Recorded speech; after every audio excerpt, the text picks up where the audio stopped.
Hello students, हमने पाठ 5 पढ़ लिया था। उसके अभ्यास प्रश्न देख रहे हैं। देखो, वस्तुनिष्ठ प्रश्न। हाँ, पहला प्रश्न है, कस्तूरी कस्मात् जायते। कस्तूरी किससे उत्पन्न होती है? तो किससे होती है? मृगात। ई, छोटा वाला ई। अगला है, भोजनांते किम पेयम। भोजन के अंत में क्या पीना चाहिए? क्या पीना चाहिए? तक्रम। ऑप्शन ए इसमें राइट हो जाएगा। तक्रम मतलब छाछ। अब आगे बढ़ने से पहले आप इस वीडियो को सबके पास शेयर कर दीजिए और ज़्यादा से ज़्यादा सब्सक्राइब कीजिए ताकि और वीडियो आपको जल्द मिल सके। और इसको शेयर करने के साथ साथ सबको 10th वालों को बता दीजिए कि चैप्टर वाइज क्लास चल रही है। और वीडियो को पूरा देखा कीजिए जिससे कि आपको अच्छी तरह से सभी पाठ समझ में आ जाए। अब देखिए आगे के क्वेश्चन।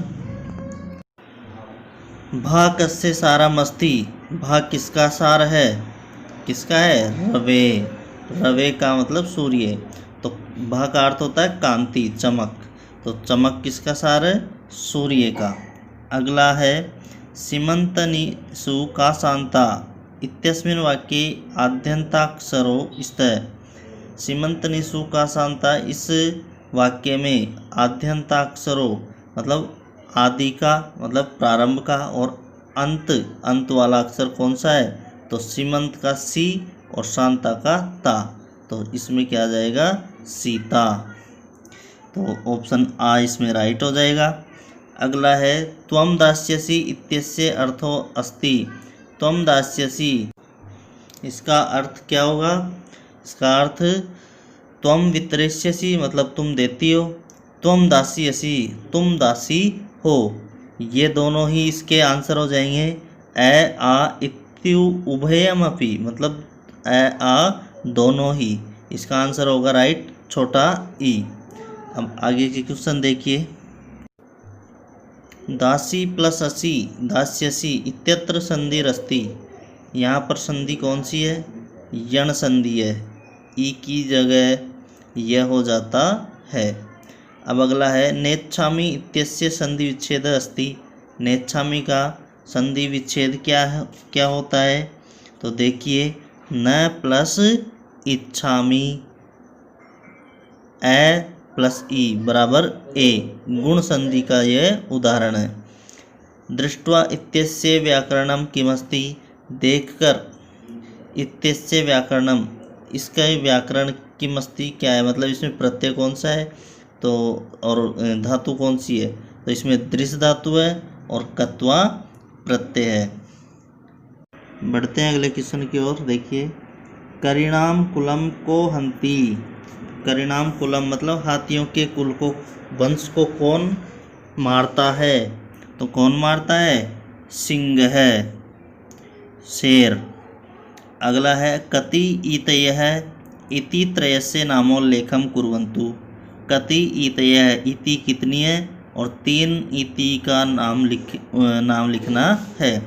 तो कति ईतयः कितनी होती है? षड। 6 इति होती है तो षड ईतयः सन्ति। 3 का नाम लिख देना। अतिवृष्टि ही, अनावृष्टि ही, मूषकः। फिर अगला है, समरस्य सारम किम अस्ति। युद्ध का सार क्या है? तो युद्ध का सार है रथी। रथी का अर्थ क्या होता है? वीर। युद्ध का सार रथी। फिर अगला है, पिबाम्य अहम इत्यस्मिन् क संधि। तो इसमें संधि का नाम बताओ विच्छेद करके। इसमें है पिबामी प्लस अहम, यण संधि का यह उदाहरण है। फिर इसके बाद अगला क्वेश्चन देखिए। द्रोण है हर्षम उपागत है अत्र द्रोण शब्द से अर्थद्वयम किमस्ति। तो इसमें द्रोण शब्द के 2 अर्थ बताने हैं। तो द्रोण का एक तो है द्रोणाचार्य और एक है काक है मतलब कौवा। अगला है, कम बलवंतम न बाधते शीतम। तो कौन से बलवान को सर्दी नहीं बांधती है, नहीं पकड़ती है? तो इसका आंसर उस पहेली में आया था कम बलवंतम, मतलब कम और ब ये दोनों को मिला दो लाइन पूरी, कम बलवंतम, ये इसका आंसर हो जाएगा। अगला है कम संजगान कृष्ण है, कृष्ण ने किसको मारा, तो कंसम, ये कंसम कम और सम को मिलाकर लिखा हुआ है। फिर है संजगान इत्यत्र क उपसर्ग है, संजगान में कौन सा उपसर्ग है, तो इसमें है सम उपसर्ग। तो इस तरह से ये क्वेश्चन आंसर इसके समाप्त हुए। दो निबंधात्मक है जिसमें एक तो हिंदी अर्थ पूछेगा एक श्लोक का, एक में संस्कृत की व्याख्या जो क्लास में बताई जाएगी। अब हम आज ही छठे पाठ का शुरुआत करेंगे, जितना हो सकेगा उतना हम आज करेंगे। देखिए शुरुआत करते हैं। षष्ठ पाठ है, छठा पाठ। भारतवर्षम सहस्राधिक वर्षाणि परतंत्रम आसीत्, भारतवर्षम भारत देश सहस्राधिक वर्षाणि परतंत्रम, हजारों वर्षों तक गुलाम आसीत था, भारत देश हजारों वर्षों तक गुलाम था। वैदेशिक पद्धलिते दास्य दूषिते, वैदेशिक पद्धलिते मतलब विदेशी पैरों से कुचले हुए, और दास्य दूषिते मतलब गुलामी से दूषित। तस्मिन काले, उस काल में, मुगल वंशियानाम शासने, मुगल वंश के राजाओं के शासन में, प्रायशः राजान है, प्रायः राजा, युद्धम विनेव, युद्ध के बिना ही, मुगल सत्ताधीशानाम अधिपत्यम स्वीकृत्य, मुगल शासकों की गुलामी को स्वीकार करके, तानेव उन्हें ही जगदीश्वरान भावयंती स्म, ईश्वर के रूप में मानते थे, भगवान के रूप में मानते थे। वापस देखो कि भारत देश हजारों वर्षों तक गुलाम था, विदेशी पैरों से कुचले हुए और गुलामी से दूषित उस काल में मुगल वंश के राजाओं के शासन में प्रायः राजा बिना युद्ध के ही मुगल शासकों की गुलामी को स्वीकार करके उन्हें ही क्या मानते थे, भगवान मानते थे, ईश्वर मानते थे।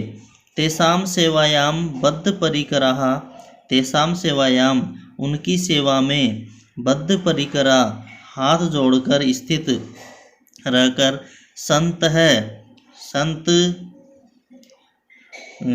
स्वदेश रक्षा व्रत विमुक्ताम भजन्ते इसमें, अपने देश की रक्षा करने से विमुख हो जाते थे।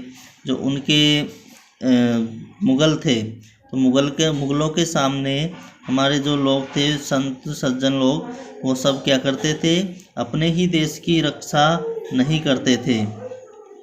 भारतीयः सर्वथा निराशां परमात्मनां च आश्रित्य जीवनम यापयन्ति स्म, भारतीय सर्वथा निराशां, भारतीय सभी तरह से निराश, परमात्मानां च और परमात्मा पर, आश्रित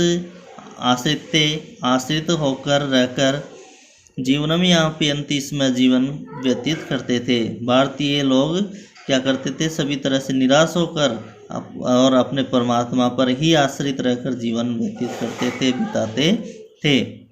तस्मिन्नेव अंधकारमये कालखंडे, उसी अंधकारमय कालखंडे, कालखंड में मतलब उसी समय, स्वतंत्रतायाः, स्वतंत्रता की, दीपशिखेव, दीपशिखा के समान, आत्मगौरवस्य मूर्तिरिव, आत्मगौरव की मूर्ति के समान, प्रतापस्य प्रतिमानम इव, और प्रताप के प्रतिमान की तरह, महाराणा प्रताप मेवाड़ राज्य भ्राजते इसमें, महाराणा प्रताप मेवाड़ राज्य में सुशोभित थे।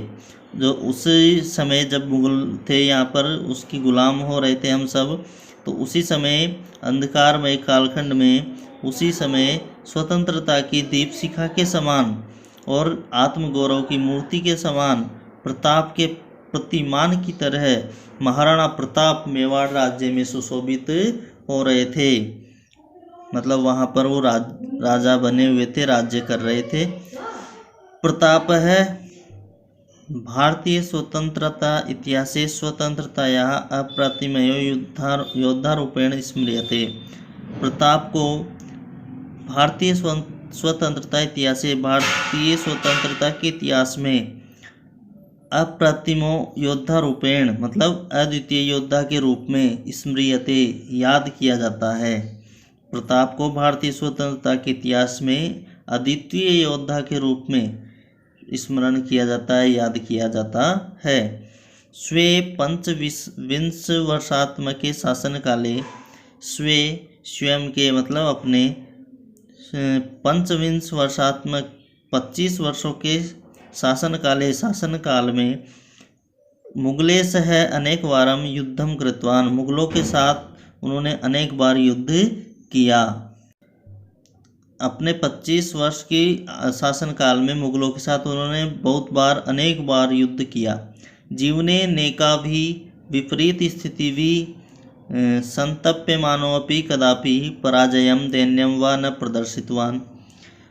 जीवन में नेका भी अनेक विपरीत स्थिति भी विपरीत स्थितियों से संतप्यमानो पीड़ित होने पर भी कदापि पराजयम कभी भी पराजय, दैन्यम व अथवा दीनता को प्रदर्शित नहीं किया। मतलब जब उनके जीवन में अनेक विपरीत स्थितियाँ आई और वो पीड़ित थे, फिर भी उन्होंने कभी भी पराजय ना तो पराजय स्वीकार की और ना ही अपनी दयालुता, उसकी स्वयं की दीनता थी उसको भी नहीं दिखाया। प्रस्तुत पाठ है प्रातः स्मरणीयस्य प्रतापस्य परिचयम ददाति। प्रस्तुत पाठ, यह पाठ प्रातः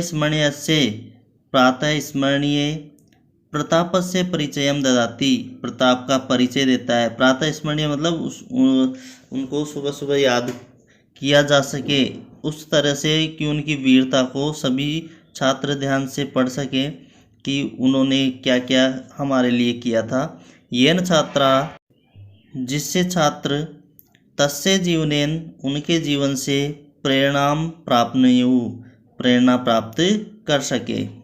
अब देखिए चैप्टर शुरू करते हैं।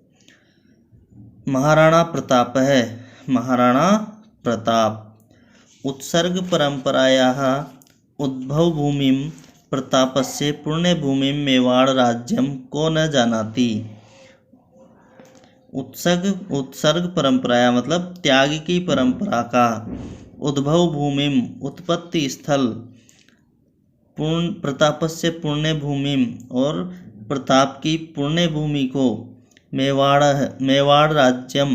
राज्य को कौन न जानाती कौन नहीं जानता है। त्याग की परंपरा का उत्पत्ति स्थान और प्रताप की पुण्य भूमि मेवाड़ राज्य को कौन नहीं जानता है। इदम राज्यम सुराणाम, यह राज्य सुराणाम वीरों की, शौर्येण वीरता का, यूनाम आत्माहुत्या युवकों के बलिदान और सतीनांच सती मतलब पतिव्रताओं के जौहर परंपरा से विश्वस्मिन जगति संपूर्ण संसार में महतिम प्रसिद्धिम अलवत महान प्रसिद्धि को प्राप्त किया। इस राज्य ने वीरों की वीरता से, युवकों के बलिदान से और सतियों के जौहर परंपरा से संपूर्ण संसार में महान प्रसिद्धि को प्राप्त किया। मेवाड़ राज्य के सिसोदिया वंश में बप्पा रावल, राणा हमीर, राणा सांगा प्रभृति वीराणाम सुदीर्घा परंपरा विद्यते। बप्पा रावल, राणा हमीर, राणा सांगा आदि वीरों की अत्यंत लंबी परंपरा है। सुदीर्घा मतलब लंबी। अस्यामेव परंपरायाम इसी परंपरा में ही महाराणा प्रताप सिंहस्य जन्म, इसी परंपरा में महाराणा प्रताप का जन्म विक्रम संवत 1597 वर्ष में मतलब सन 1540 ईस्वी में ज्येष्ठ माह के ज्येष्ठ शुक्ल तृतीयायाम अभवत, ज्येष्ठ माह की शुक्ल पक्ष की तृतीया को हुआ था। इसी परंपरा में महाराणा प्रताप का जन्म विक्रम संवत 1597 वर्ष में अर्थात सन कौन सा था 1540 में ज्येष्ठ माह के शुक्ल पक्ष की तृतीया को हुआ था। आगे देखिए, प्रताप है बाल्यकालादेव वीर योद्धा। प्रताप बाल्यकालादेव बचपन से ही वीर योद्धा, कुशल सेनानी, कुशल सेनापति और धीर नायकश्च आसीत्, धीर नायक था। जब महाराणा प्रताप थे वो बचपन से ही एक वीर योद्धा थे, कुशल सेनापति थे और धीर नायक भी थे, मतलब धैर्य धारण करने वाले भी थे। पितुः उदय सिंह से अनंतरम, पिता उदय सिंह के बाद प्रताप है महाराणा पदवीं प्राप्य, महाराणा प्रताप ने महाराणा की पदवी प्राप्त करके स्ववयस अपनी आयु के 32वें वर्ष में मेवाड़ राज्य सिंहासनम, मेवाड़ राज्य का सिंहासन आरूढ़वान पर विराजमान हुए। पिता उदय सिंह के बाद प्रताप महाराणा की पदवी प्राप्त करके अपनी आयु के 32वें वर्ष में मेवाड़ राज्य के सिंहासन पर विराजमान हुए। तस्य राज्याभिषेक गोगुंदा ग्रामे अभवत्, उनका राज्याभिषेक गोगुंदा गांव में हुआ। यहाँ तक हमने पढ़ लिया है। अब आगे का पाठ हम कल पढ़ेंगे।